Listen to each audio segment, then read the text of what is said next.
மதுரையில் முதலமைச்சர் மு.க.ஸ்டாலின் தலைமையில் சுமார் 36,000 கோடி ரூபாய் முதலீடுகளை ஈர்க்கும் வகையில் மாபெரும் முதலீட்டாளர்கள் மாநாடு தொடங்க உள்ளது. அந்த காட்சிகளை நாம் பார்க்கிறோம். முதலமைச்சர் மு.க.ஸ்டாலின் வருகை தந்திருக்கிறார்.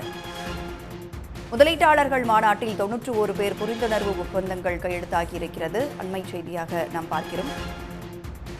கூடுதல் விவரங்களோடு நமது செய்தியாளர் ரஃபிக் ராஜா நம்மோடு இணைந்திருக்கிறார். முதலமைச்சர் கூட வேற யாரெல்லாம் இதில் கலந்து கொள்ள இருக்கிறார்கள்? நிச்சயமாக தமிழகம் ஒளிரிகளை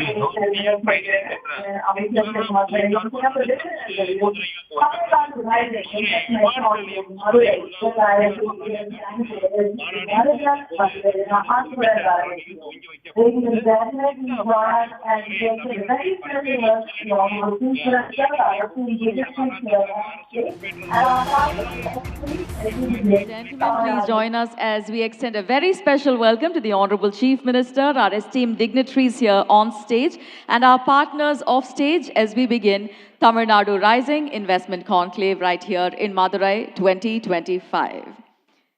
The city has stood as a testament to civilizational brilliance for more than 2 millennia and today stands equally tall as a rising center for industrial potential, skilled manpower, and economic promise.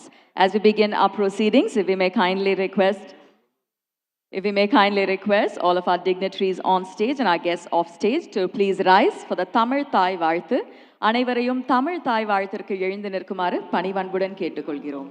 மதுரையில் முதலமைச்சர் மு.க.ஸ்டாலின் தலைமையில் சுமார் 36,000 கோடி ரூபாய் முதலீடுகளை ஈர்க்கும் வகையில் மாபெரும் முதலீட்டாளர்கள் மாநாடு தொடங்கி இருக்கிறது. இதில் 91 புரிந்துணர்வு ஒப்பந்தங்கள் கையெழுத்தாகி இருக்கின்றன. தமிழ்நாடு வளர்கிறது தலைப்பில் முதலீட்டாளர்கள் மாநாடு தொடங்கியுள்ளது.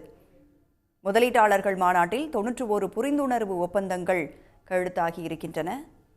மதுரைக்கு வரும் 36,000 கோடி ரூபாய் மதிப்பீட்டிலான முதலீடுகள் கையெழுத்தாகி இருக்கின்றன.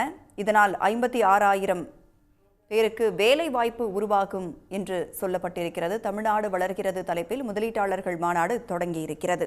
கூடுதல் விவரங்களோடு நமது செய்தியாளர் ரஃபிக் ராஜா நம்மோடு இணைந்திருக்கிறார். விவரங்கள் ரஃபிக்.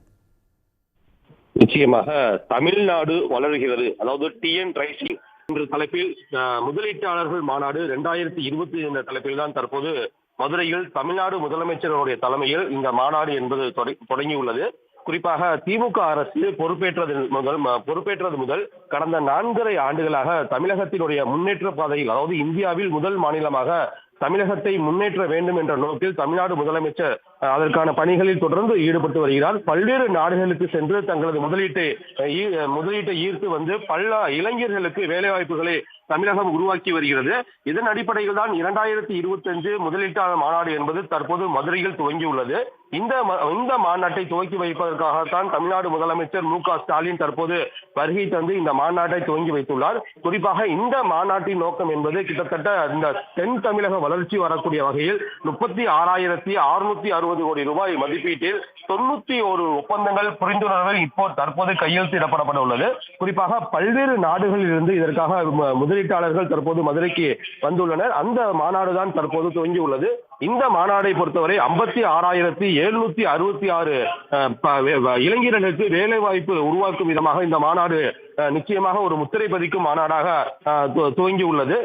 இந்த நிகழ்ச்சியில் கலந்து கொண்டு பல்வேறு சொற்பொழிவுகளையும் தமிழகம் கடந்த 4.5 ஆண்டுகளாக எந்தெந்த வகையில் பல்வேறு வெளிநாடுகளில் இருந்து முதலீடுகளை ஈர்த்துள்ளது, அதை எவ்வாறு செயல்படுத்தியுள்ளது, இதனால் எத்தனை இளைஞர்கள் பயன்பெற்றுள்ளனர் என்ற சொற்பொழிவையும் தமிழக முதல்வர் ஆற்ற உள்ளார். அந்த மாநாடு தான் தற்போது துவங்கியுள்ளது. இதனைத் தொடர்ந்து பல்வேறு நிகழ்வுகளிலும் தமிழக முதல்வர் கலந்து கொள்ள உள்ளார். விவரங்களை பகிர்ந்து கொண்டமைக்கு நன்றி ரஃபிக் ராஜா.